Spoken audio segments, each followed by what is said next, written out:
Magandang araw mga kasama. Yan, ang ating labahin. Pero tayo muna ay mag-grocery. Kaya ito, yung ating tumalan, double purpose yan. Gagamitin natin pang grocery. Bali po, 3.8 kilometers ito yan. Mainit na at marami nagbabike. 17 degrees Celsius. Tama lang po, parang nasa Baguio. Dito tayo sa Maxi. Padlock mo natin ang bike at dito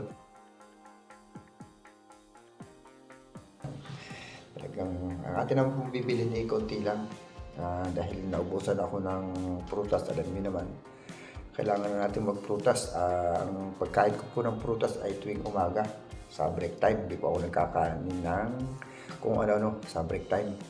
Talagang prutas po.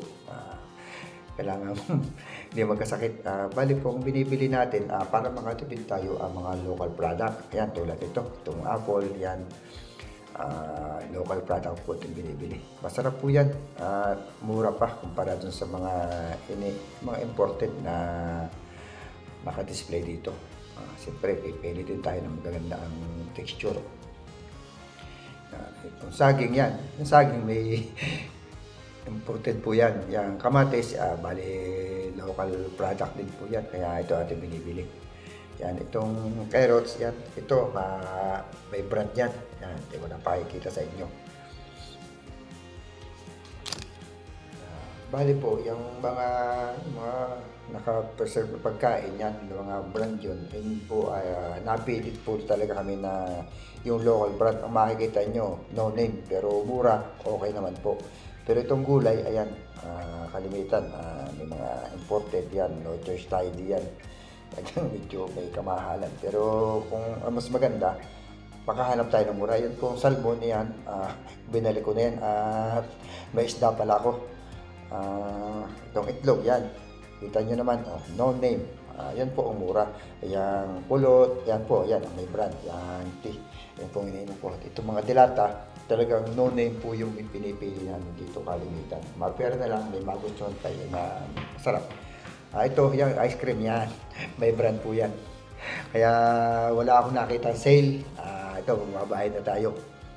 Yan. Medyo napabigat po yata. Gawa ng mga gulay at saka siguro mga 15 kilos ito. Dahil mabigat po nung binitbit ko eh. Talagang parang hindi kasya sa aking tumalan.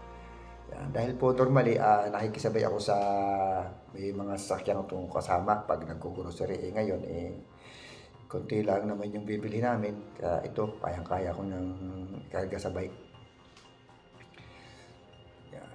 Yung delata, baka malimutan po ang mga importante. Dito po talaga, ayun nga po pala, talagang sa counting yung aking binili, umabot na ng $67. Dahil po yan nga, may mga item tayo na binili tulad ng pulot at saka mantika, yung nabili po ako ng marami na dahil matagal ko nang gagamitin yun. Yung pong pulot, yun po yung aming iniinom sa umaga. Lalagyan namin yung tea, pulot at saka lemon, yun po pinagsasama-sama namin ito umaga. Ayan. Sa halip na kape, yun ang aming tinitira. Kahit paano ay na-detox tayo. Dito po talaga, pag may sale, talagang inaabangan namin. Dahil po minsan, ang laki po ng ibinababa. Halos minsan, talagang umabot na sa kalahati. Yun po ang sinasamantala namin. Nag-i-back na kami. Dahil yun lang po ang way para makatipid tayo dito. Talagang no choice po tayo. Kaya pag namin nabalita kami tinetext sa amin, halimbawa bigas, normally 18 to $20, pero minsan naabot ng $13. Kaya pag sila namimili, yun, sinasabi na sa amin na may sale. Kaya nagpapabili na lamang kami dahil yun lang po talaga ang way para makatipid tayo dito. Dahil kung sa atin yung aming gagastusin dito, kung sa atin natin bibilhin, ako po, ang sarap po. Yun na lang ang bayad sa bahay na 30,000 isang tao na sa amin dalawa. Talagang budget na yun sa isang pamilya. Luwag na. Dito, pambahay pa lang sa bahay, wala pang kuryente, wala pang wifi, wala pa pong pagkain. Kaya po dito, kung yung breakdown ng aming expenses dito, bahay, pagkain, transportation, wifi. O yan po, talagang halos kulang-kulang pong 100 yata, 1,000 ang aabutin sa atin. Talagang, paano po pag kayo may hinulugan pang sasakyan? Talagang, ang paghuhulog po dito, normally, weekly. Ay, ang tax po namin, inuulit ko nga, ang laki. Kaya yung halos, ang laki ng kailangan dito talaga, malaki ang sahod. Pero pag yung mga maliit din lamang, ako, para kayong nagluloko sa buhay. Dahil okay naman kung halimbawa wala kayong trabaho sa atin, talaga maganda po dito. Pero kung kayo nga ay may trabaho sa atin na magandang sahod, siguro para sa akin naman, mas maganda diyan. Dito, ayun nga, naikwento ko, talagang ang buhay dito, kailangan magtipid. Talagang iba yung pagtitipid. Maganda naman po dahil nga yung ating ibinabayad sa tax namin, laki-laki yan. Malinis ang kapaligiran. Yan. So, wala akong no comment. Dito po talagang napakaganda ng mga pasyalan. Maganda ang quality ng hangin yun.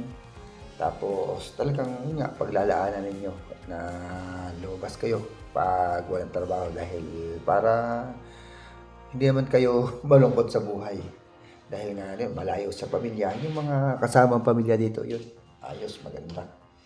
Pwede naman pong isama na yung mga pamilya dito. Yun nga lamang, kailangan prepare po tayo. Kailangan may ipon tayong malaking pera, sasakyan. Ako po ngayon, wala pa akong sasakyan. Kaya pag malayo yung area, nakikisabay ako sa mga kasama kong may mga sasakyan na.